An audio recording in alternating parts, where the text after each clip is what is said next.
And we're back here at Boom Bust having a conversation with Dr. Daniel Araya. He's a senior fellow at CG and consultant and advisor as well.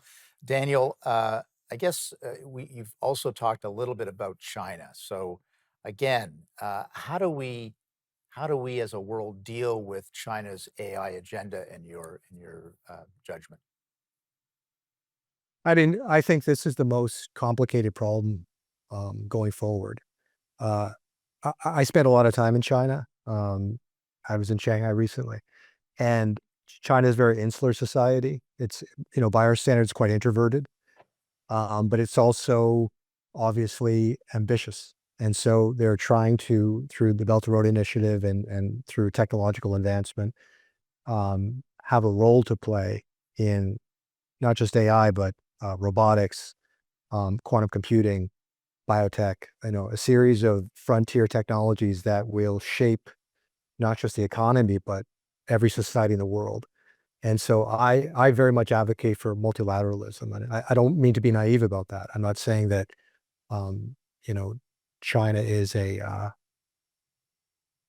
let's just say I find it an unpredictable situation. And I Right. think that there should be as much discussion across boundaries as possible to avoid misunderstanding initially and also to avoid um, uh, the problems that will emerge if we don't get this right.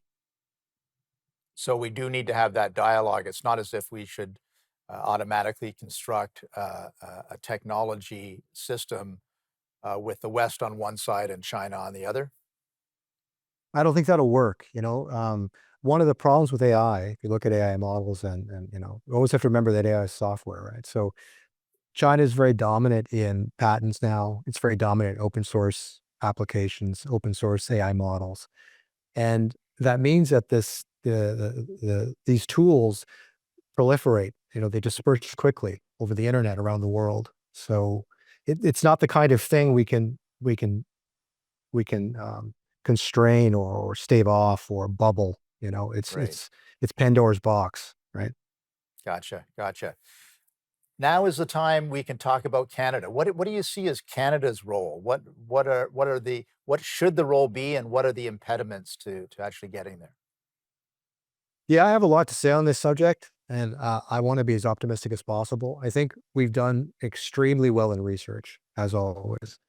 We can see that in quantum computing, which is the next big, frontier tech. The problem is we're never good at scaling Right. the tech companies that come out of it, right? This is where we always fall down. And the consequence is the United States scoops up our ideas, builds patents around it, and then sells products back to us, right? Right. I would say that unfortunately, because we're looking at a very different administration under Donald Trump, that negotiations will be more difficult than they would have been with probably Biden or a Democrat. And I wonder how deliberate Trump will be about minimizing what Canada can do or compete on in the tech space. I don't think he cares to be competed with, frankly. Hmm. Having said that, uh, we have to uh, leverage the technologies that we have available for our own purposes. That includes data. And I think that's where we're weak, let's say. Where we're strong is by and large, Canadians agree that we should be regulating AI. And so there isn't much debate on that. I think, Hmm. across the board, both sides of the aisle, people want regulation. It's just what form of regulation. So I think that's a national conversation we should have.